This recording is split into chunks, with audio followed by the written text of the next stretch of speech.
Atenção, pontas de lança! Eu sou Marcos Carvalho e esse é o Boletim Covid-19 em África, uma produção do Ponta de Lança. Por aqui você confere as atualizações dos efeitos do novo coronavírus no continente mãe. Seja bem-vindo a mais um episódio do nosso Boletim Covid-19, nossa edição quinzenal aí de notícias sobre a pandemia na África. Se você está aqui pela primeira vez, seja bem-vindo. Você que já é o nosso ouvinte usual, seja bem-vindo novamente. Te desejo aí um bom dia, boa tarde, boa noite, boa lavada de louça, lavada de banheiro, seja lá qual for o momento que você esteja nos ouvindo, é muito bom estar na sua companhia, tá? Deixar desde já aí um abraço pra galera que se comunica com a gente no Twitter, no Facebook, no Instagram. O pessoal tem chegado junto, que tem lido os nossos textos no Medium e que também tem recomendado os nossos podcasts, tanto o Mama África FC, que estamos aí num mês de especial, né? Sobre a Copa do Mundo de 2010 na África do Sul. Nós já soltamos aí o segundo episódio. Tanto também quanto o Mama África FC Continente, o dessa semana foi sobre a Costa do Marfim.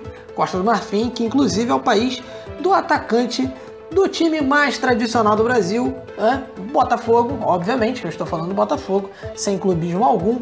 Calu chegou aí ao Botafogo, talvez você ouça isso aí no Giro de Futebol.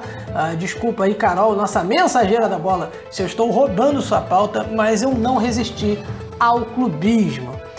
Mas enfim, o Mama África FC Continente sobre a Costa do Marfim e num momento muito importante até, né? Porque até com a chegada do Calu ao Brasil, vamos ouvir aí alguns clichês sobre, não só sobre Costa do Marfim, como sobre países africanos, porque as pessoas às vezes pensam que África, ao invés de um continente com vários países diferentes, como você percebe aqui, como você percebe na nossa programação, na nossa cobertura em geral, o pessoal pensa que é um paizão grandão.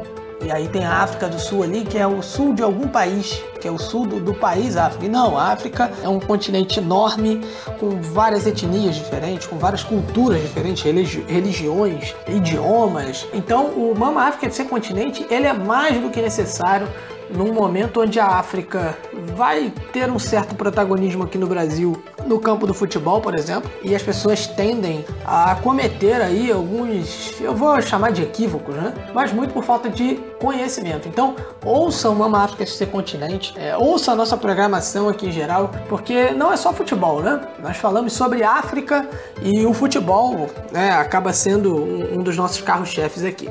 Depois desse papo inicial, nós vamos aí para a nossa numeralha. E começando a nossa numeralha, vamos falar aqui do número de mortes em África. O número de mortes em África por Covid-19 subiu para 12.443 mil em mais de 541 mil casos. Sendo que entre quinta-feira e sexta-feira tivemos aí um dos valores mais elevados aí de novos casos em cerca de 24 horas. Foram mais de 19.277 novos casos, né? Um número bastante elevado aí no intervalo de 24 horas. O número de recuperados aí é de 264 mil pessoas, né? 264.721 pessoas ali no continente mãe. A África Austral, ela registra o maior número de casos, são 246.881 casos e 3.724 mortes. A grande maioria dessas mortes ela está concentrada na África do Sul, né? Há bastante tempo que vem nesse ritmo. 19.277 novos casos aí entre quinta e sexta que nós falamos, 13.674 são na África do Sul, ou seja, cerca de 70% das novas infecções nessas 24 horas, aí, nesse intervalo entre quinta e sexta-feira, né? E completando aí 3.720 vítimas fatais do novo coronavírus na África do Sul. O norte da África lidera o número de mortes, hoje já passam aí das 5 mil, tendo 119.267 infecções. Depois da África do Sul, o Egito é o segundo país com mais vítimas mortais, né? Contabiliza aí 3.617 mortes e 79.254 casos. A Argélia vem com 978 vítimas e 17.348 infectados. Entre os 5 países mais afetados, nós temos a Nigéria, são 689 mortos e 30.748 infectados. E também temos o Sudão, com 649 mortes em 10.204 casos. Agora nós vamos ali, né, na nossa numeralha, passar pelos lusófonos, pelos países africanos lusófonos, né? A Guiné-Bissau é quem mais tem infecções e mortes, são 1.790 casos, com 25 vítimas mortais. Cabo Verde tem aí 1.553 infecções e 19 mortos. Cabo Verde que também passa ali por algumas dificuldades com relação à seca. Também, algumas ali, por exemplo, tem uma companhia aérea de Cabo Verde que vai receber ajuda do governo por conta da inatividade ali, né, durante esses meses aí de pandemia, principalmente em abril. A empresa teve uma queda enorme de faturamento. A economia de Cabo Verde está sofrendo muito. Então, a pandemia do novo coronavírus, ela não só afeta as pessoas de fato infectadas, mas ela afeta a economia do país em diversas frentes, né? A Guiné-Bissau é o país que tem mais infecções e mortes. Moçambique do nosso PDL Rubens Guilherme Santos tem aí 1.092 infectados e 9 mortos. São Tomé e Príncipe contabiliza 726 casos e 14 mortos.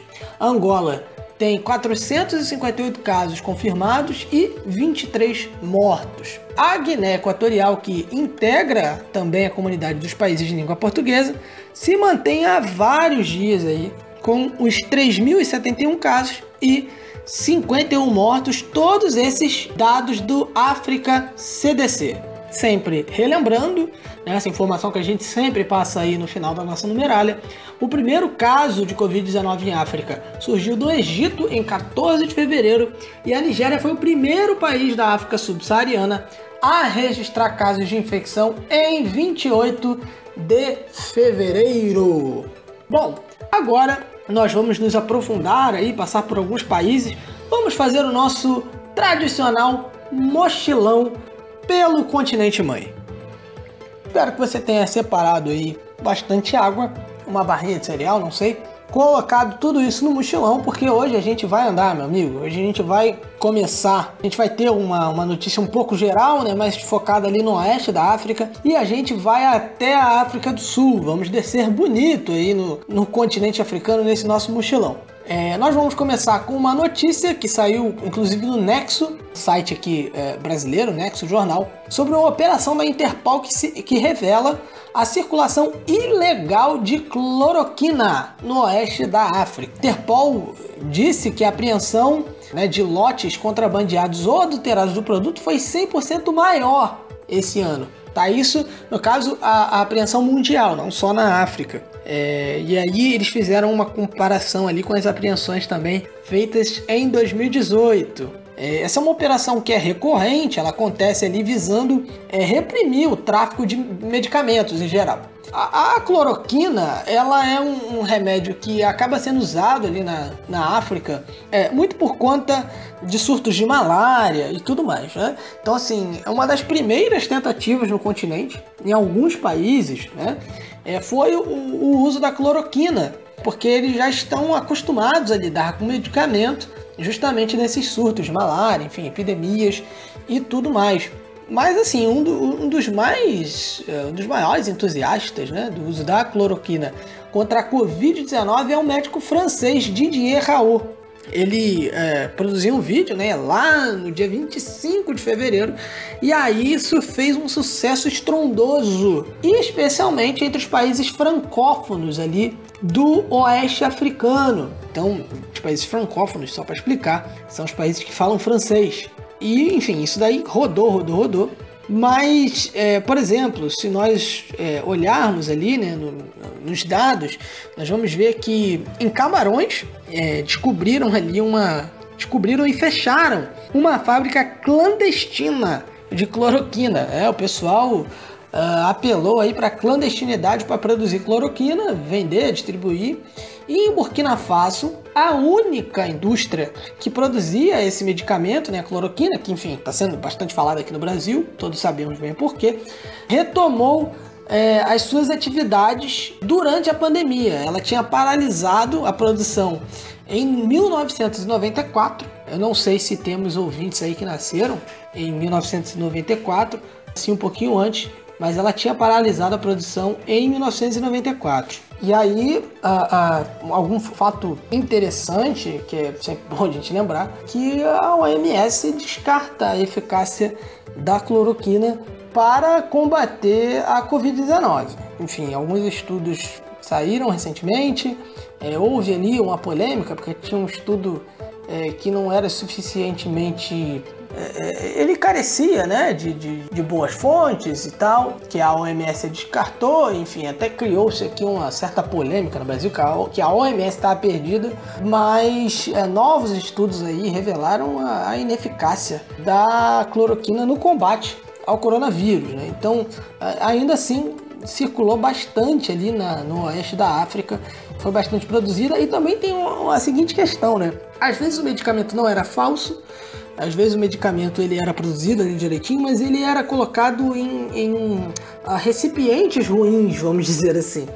E isso prejudicava a qualidade do medicamento. Então, além dele ser ineficaz, ele chegava às pessoas já um pouco prejudicado, né? Enfim, isso poderia causar, inclusive, mais mal ainda para as pessoas. Então, cloroquina aí no centro dessa polêmica no oeste da África. A gente vai dar um pulinho rápido aqui em Burkina Faso, agora nos aprofundando aí um pouquinho mais no oeste da África, onde a violência e a Covid-19 têm feito as crianças evadirem da escola, né? Ficarem fora da escola, inclusive acabarem optando aí por caminhos que não são os melhores, né? Então a gente sabe que a educação é um dos caminhos, dos melhores caminhos para você evitar o crescimento do crime. É um trabalho a longo prazo, né, para você evitar o crescimento da violência, do crime, etc.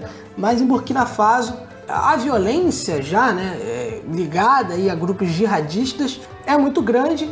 E aí, agora, por conta da pandemia do coronavírus, enfim, as escolas são fechadas e tudo mais, as crianças têm ficado longe das escolas, não estão conseguindo continuar os estudos. Houve até ali a intenção de de exibir aulas na TV, né, para crianças, enfim, jovens, com o intuito de para que eles assim não fiquem sem aulas, continuem seus estudos, mas no próprio país admite-se que isso daí não adianta tanto, que a aula por TV, enfim, a aula à distância não substitui a presença das crianças na escola, no ambiente educacional, enfim. E, inclusive, uma declaração da Anne Vincent, que é representante das Nações Unidas, da Agência da Criança, né, das Nações Unidas em Burkina Faso, ela diz que a epidemia da Covid-19 está piorando uma situação que já era crítica,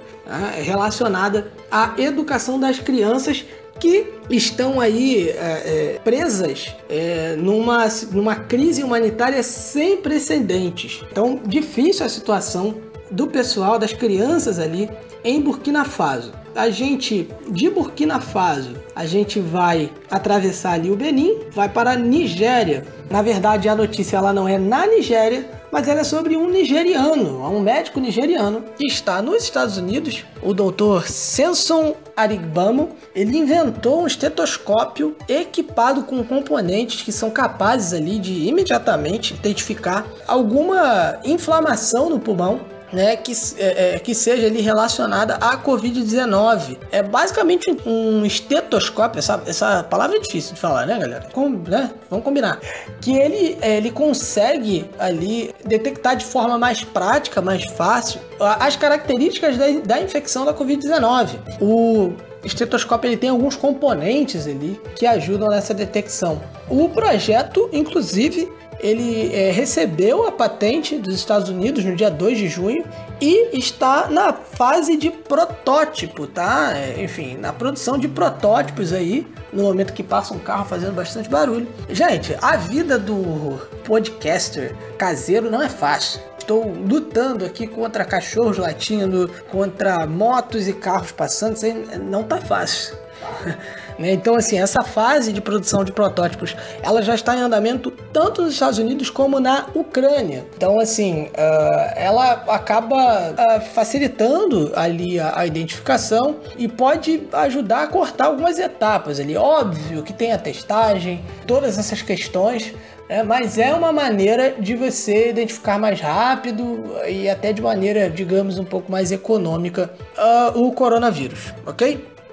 Agora, nós vamos para a África Oriental, vamos passar ali pelo centro da África, enfim, a gente dá um pulinho ali na República Democrática do Congo, vamos entrar por ali, não pelo Sudão do Sul, em Uganda, onde uma notícia curiosa, assim, não deixa de ser triste, mas um homem, ele atirou fogo em si mesmo, ele teve a motocicleta dele apreendida por conta de violações à quarentena, né, de Covid-19. Ele fez isso em frente a uma delegacia, vamos dizer assim, ele fez isso porque os policiais eles pediram, alegadamente, né, teriam pedido ali uma propina para liberar a motocicleta dele. E ele estava usando essa motocicleta dele como um mototáxi. Mas isso estava proibido ali, era uma das restrições por conta do novo coronavírus em Uganda. E aí a moto dele foi apreendida. Mas assim, caso ele provocou ali na população de Uganda uma certa raiva, uma certa ira, vamos dizer assim, porque eles dizem que isso reflete sim o aumento do abuso das forças de segurança, da polícia, enfim, no país. E aí tem agressões, detenções, extorsão também. Assim, acabam arrefecendo aí o clima nessa questão aí das restrições, né? Acabam não colaborando. O motoqueiro, que é o Hussein Valungeb, ele comprou essa moto recentemente. E essa moto ela estava sendo pilotada, né, por um colega, não era nem por ele. Ela foi apreendida aí na última terça-feira, justamente pela violação. É o que disse ali o Insubuga Mohamed, que é o porta-voz da polícia. O nosso querido Hussein Valungeb, ele foi lá na delegacia, digamos assim, pediu para liberarem a moto dele. Isso foi rejeitado. E aí ele jogou gasolina nele mesmo. Ele tinha essa gasolina com ele dentro do casaco dele e jogou fogo nele mesmo. Tacou fogo em si mesmo e tem a informação, né? O porta-voz da polícia diz que ele tentou agarrar um policial para que eles morressem juntos, mas aí um dos policiais ali conseguiu escapar com queimaduras leves. E aí o rapaz queimou sozinho lá, pelo que a gente está entendendo, né? Foi lá ajudar o rapaz a se livrar da morte. Então, basicamente, ali foi um suicídio ali por conta da motocicleta que foi apreendida. Caso bem triste. Nós vamos continuar o nosso mochilão atravessando a fronteira ali em direção ao Oceano Índico. Nós vamos para o Quênia, onde foi registrada aí a primeira morte de um médico por conta do coronavírus. A morte foi anunciada pelo secretário de saúde, o Mutahi Kagwe. Ele pediu, inclusive, quando ele foi fazer o anúncio, 1 minuto de silêncio ali em homenagem a esse médico. As aspas dele ali são que ele estava muito triste de anunciar que o Quênia tinha perdido o primeiro médico para a Covid-19. enviou condolências à família. Ele disse ali que ele teve que falar com a família, que eram ali também as duas irmãs da médica e que veio a falecer. E essa morte, ela acontece ali justamente quando começam algumas preocupações a respeito da proteção ali, da condição que os médicos ali, os dentistas, né, eles têm uma união, né, que é a Kenya Medical Practitioners and Dentists Union, a KMPDU, a União dos Médicos e Dentistas. Eles vêm pedindo para que o governo possa prover aí cuidado, né, de saúde, enfim, toda a proteção necessária para esses profissionais que estão ali na linha de frente do enfrentamento da Covid-19. Ainda no Quênia, a galera tá querendo casar, meu amigo.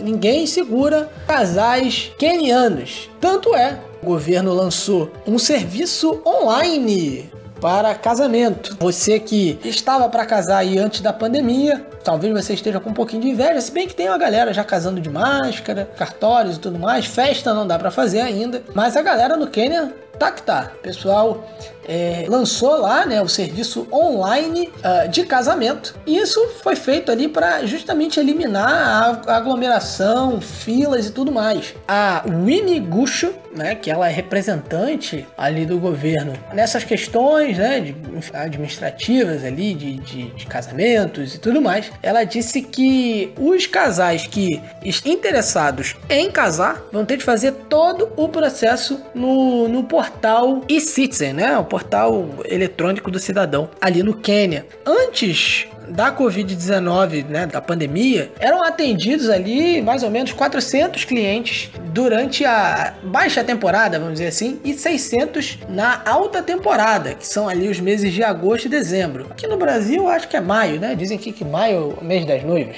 Mas aí, o fechamento em maio acabou resultando aí na suspensão de mais de 2.550 casamentos. Quando o serviço voltou, no meio de maio, 1.841 casais, e os casamentos eles tinham sido suspensos, eles decidiram continuar com o processo deles. Eles queriam casar ali, oficializar a relação deles, tá? Então a galera tá afim de casar mesmo. E isso aí, a Miss Gusho, né, disse que isso trouxe grandes desafios pro pessoal no Quênia. O pessoal tá querendo casar, deixa o pessoal casar, e tudo online, né, gente? Tá bem mais fácil. Menos burocracia. Pessoal que é casado aí sabe que não é fácil, não é fácil. Nós vamos aqui falar ainda no Quênia sobre algumas igrejas, né? Sobre as igrejas, tanto igrejas católicas, igrejas protestantes, que estão aí trabalhando nos planos para a reabertura, tá? Para abrir os cultos novamente. As igrejas aí estão tentando ver uma maneira de cumprir com as regras, com as recomendações que o ministro da Saúde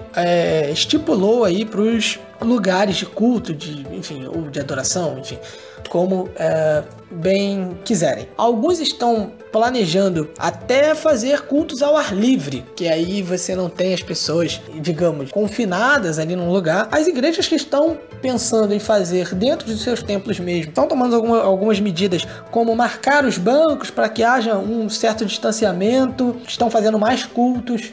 Algumas igrejas, inclusive, que tem a prática da oferta ali, a pessoa vai fazer a oferta, no caso, na entrada, para que não haja, né, enfim, muito contato. Imagina, né, alguém passando ali, entre aspas, uma sacola ou alguma coisa assim, para recolher as ofertas, que é uma prática comum em muitas igrejas. Então, assim, você acabaria fazendo que todo mundo tivesse contato, mesmo que as pessoas não saíssem dos seus lugares. Então, isso seria feito na entrada. Inclusive, algumas igrejas estão tendo ali algum problema para tentar se adaptar num limite aí de 1 hora de culto. Estão pensando aí em 1 hora de celebração, de culto, e aí eles vão ter de adaptar algumas práticas da liturgia ali, né, das diferentes religiões. Então isso tudo está sendo pensado para a volta das igrejas lá no Quênia, né? Isso que vai ser um desafio também aqui no Brasil, em alguns lugares, como isso vai ser feito, enfim. Tem igrejas lá no Quênia que estão planejando, inclusive, ter cerca de 4 cultos, né, em alguns dias, né, para que você possa dividir ali o número de fiéis, que eles possam participar dos cultos com um mínimo de segurança, enfim, tomando todas as medidas sanitárias também. Tá, galera? A gente agora vai descer um pouquinho. A gente estava no Quênia, a gente volta ali por Uganda e dá uma paradinha em Ruanda. Tá vendo ali uma conscientização em massa, testagem dos policiais. Então está havendo um programa ali, digamos, de educação sanitária para os militares, para os policiais e também a testagem. O John Bosco Cadeira, ele disse o seguinte: a consciência é tudo quando se fala de segurança e higiene.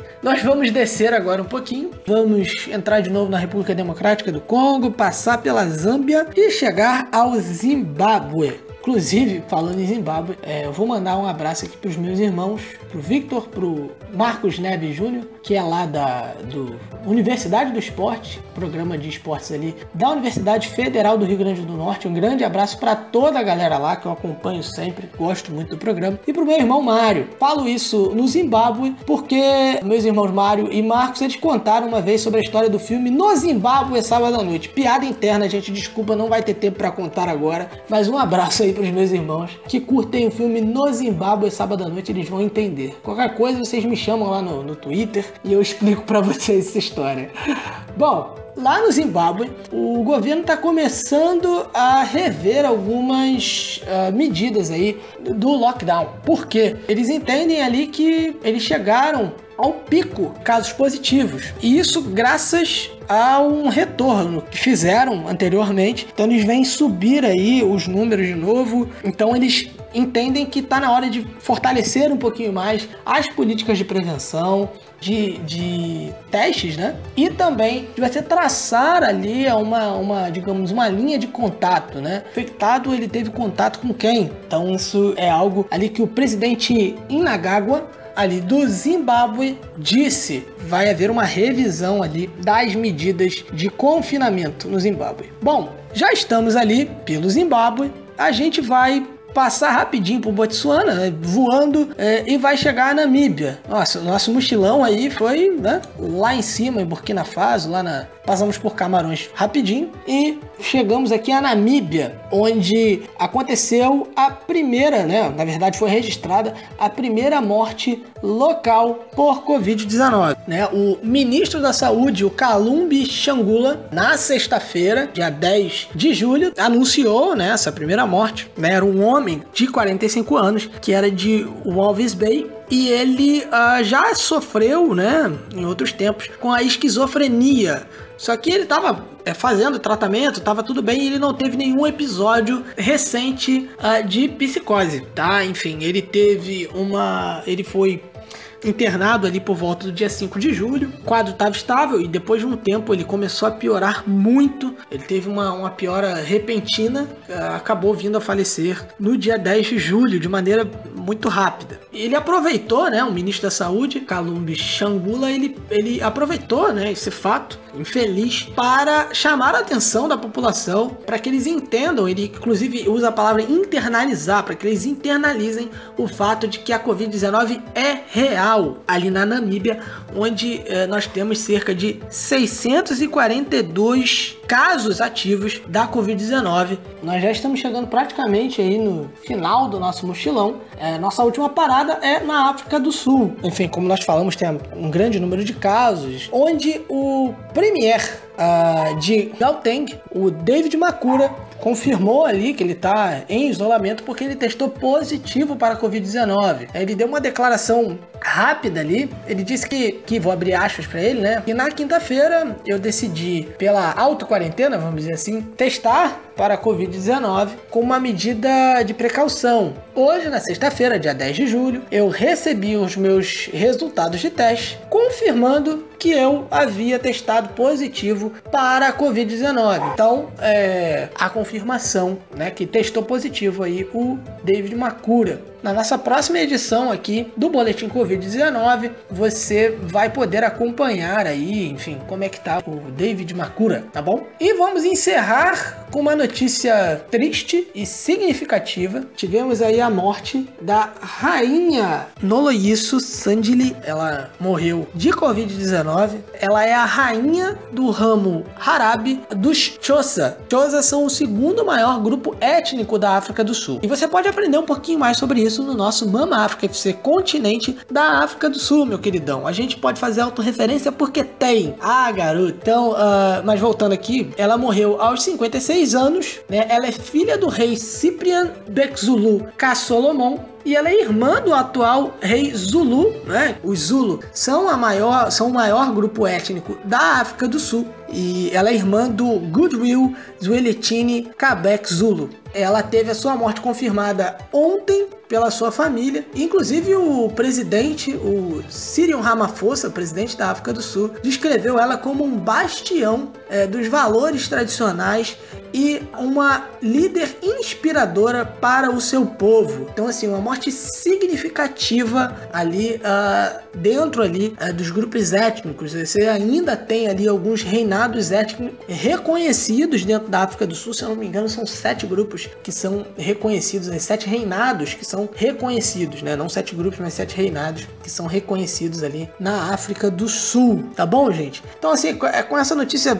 triste, né? Enfim, a maioria das notícias num boletim sobre Covid-19 acabam sendo tristes, mas a gente vai encerrando o nosso mochilão que a gente andou hoje, hein, meu querido? Hoje a gente andou, enfim, e andou lutando contra as motos, contra os cachorros latindo, enfim, a vida do podcaster com sérias restrições orçamentárias não é fácil, amigo. Não é fácil mesmo. Óbvio que teriam outras notícias que a gente gostaria de falar sobre, por exemplo, a morte, né, do primeiro-ministro da Costa do Marfim, que aconteceu essa semana, alguns protestos que estão acontecendo ali no Mali, que não são relacionados com a Covid-19, nem a morte do ministro da Costa do Marfim e nem os protestos no Mali. No Mali, na verdade, que poderia gerar ali, por conta da aglomeração, é um aumento no número de casos, é algo que a gente vai estar acompanhando, até pensando na próxima edição do Boletim Covid-19. E também, vou acabar soltando aqui, gente, vocês me desculpem, pessoal do Ponta de Lança, estamos conversando e pensando sobre, assim, quando isso acabar, vai demorar a acabar a pandemia, né? Mas estamos pensando aí em desenvolver um programa que fale de mais notícias sobre a África, notícias gerais sobre a África, para que você esteja atualizado sobre o que acontece no continente, na política, enfim, em outros ramos. Estamos conversando sobre isso, não é algo que deve acontecer para agora, mas sim, estamos pensando nesse tipo de programa também. Ok, galera? Bom, agora não acabou o programa. Você nem pense em apertar o stop. Você nem pense em parar de ouvir agora. Porque agora quem chega é ela. A nossa mensageira da bola do Ponta de Lança, Carol Tavares, vai trazer aí todas as notícias sobre o futebol africano, sobre os jogadores africanos e, enfim, os efeitos da Covid-19 no ramo do futebol, tanto masculino como feminino. Beleza, gente? Então fiquem aí com o nosso giro do futebol em África. É com você, Carol! Fala, pessoal! Cheguei aqui para trazer para vocês mais um giro do que aconteceu no futebol africano nos últimos dias. E a gravação está acontecendo num dia mais que especial. Hoje aqui que eu tô falando com vocês é dia 11 de julho, um sábado, e há exatos 10 anos acontecia a final da Copa do Mundo da África do Sul, entre Espanha e Holanda, que coroou o título inédito da Fúria. Para ficar mais por dentro de tudo que rolou naquele Mundial, procura aqui no Spotify os episódios do Mama África FC especial sobre o aniversário da nossa Copa preferida. E além disso, eu e o Matheus Soares, né, nosso DL, gravamos junto com o Josias Pereira, né, jornalista do jornal O Tempo, lá de Belo Horizonte, um podcast especial também sobre a Copa do Mundo da África do Sul, sobre os 10 anos, tudo que rolou dentro e fora dos gramados. Então, por favor, fiquem ligados também, vão lá dar uma escutada em tudo que aconteceu e simbora, né? Mas agora chega de conversa fiada e vamos de notícias. No Senegal, o Comitê Executivo da Federação Senegalesa de Futebol cancelou a temporada 2019-2020 da Ligue 1.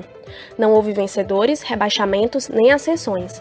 A temporada 2020-2021 começará no dia 31 de outubro desse ano.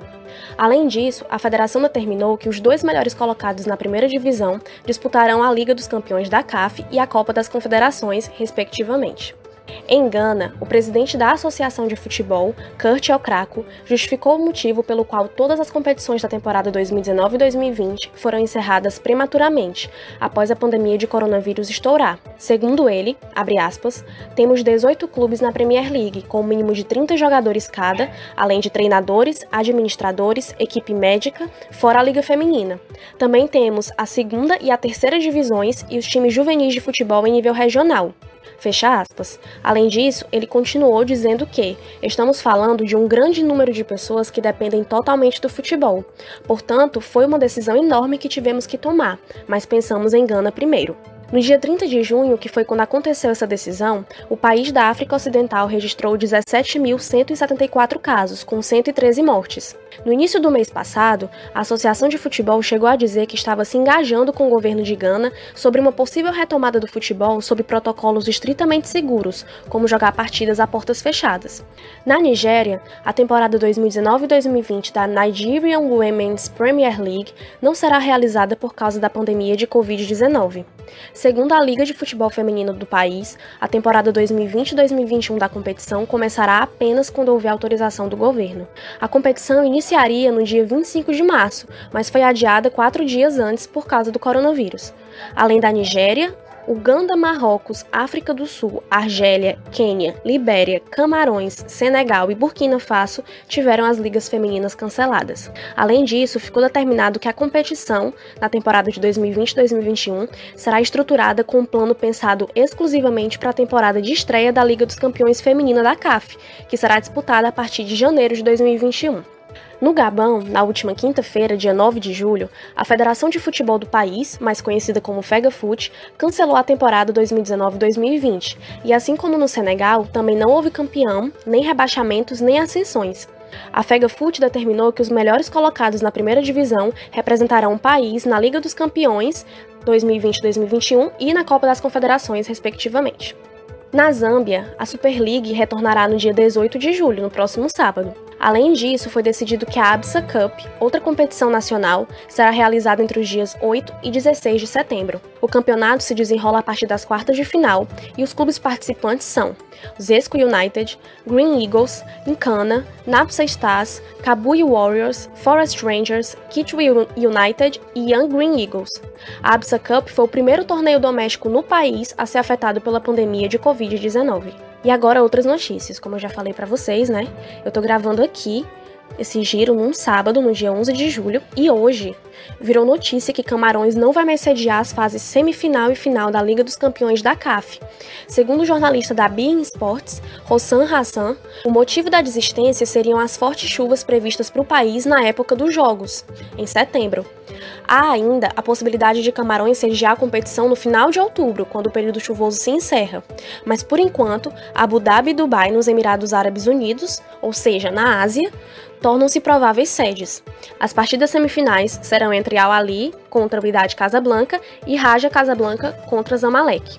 No dia 30 de junho, a Confederação Africana de Futebol realizou uma reunião por videoconferência para discutir o futuro das competições do continente e outros assuntos relacionados após a pandemia do Covid-19. O comitê decidiu da seguinte forma: a Copa das Nações Africanas em Camarões foi remarcada para janeiro de 2022, e na verdade ela seria realizada em 2021, o Campeonato Africano das Nações de Futebol, conhecido como CHAN, que também seria em Camarões, foi adiado para janeiro de 2021, e a Copa das Nações Africanas Feminina de 2020 foi cancelada.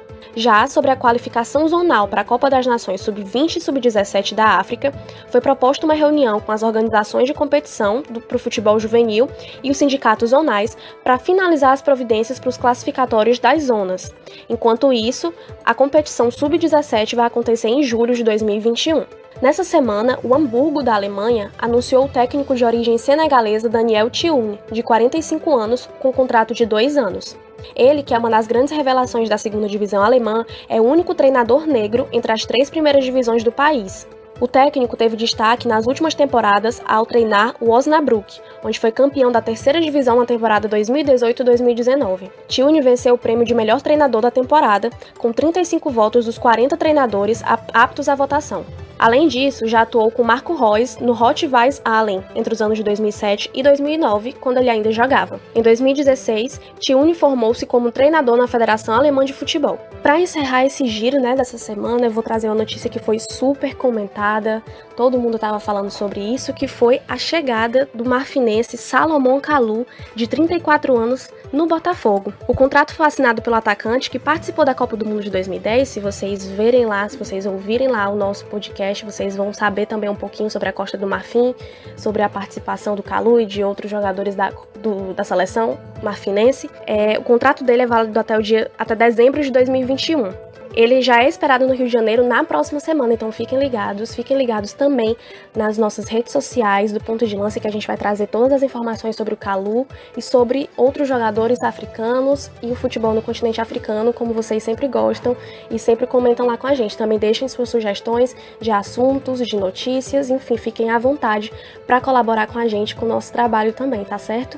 Então é isso, gente, eu tô me despedindo aqui essa semana, foi ótimo trazer mais esse giro aqui para vocês, então até a próxima. Valeu, Marcos, valeu todo mundo.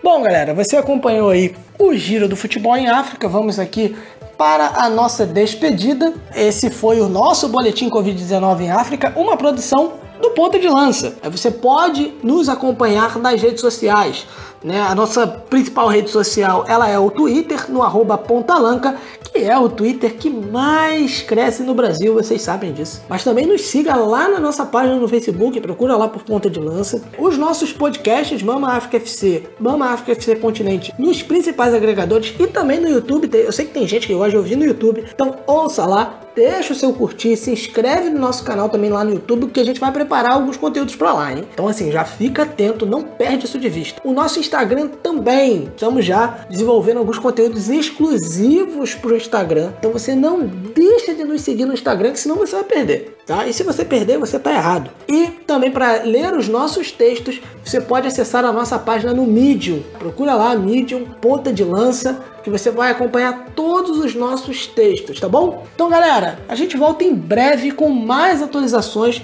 sobre os impactos do coronavírus em África. Compartilha com os amigos, espalha o Ponta de Lança para os seus amigos e nunca se esqueça, você não pode esquecer de jeito nenhum. Ponta de Lança é paixão por ousar.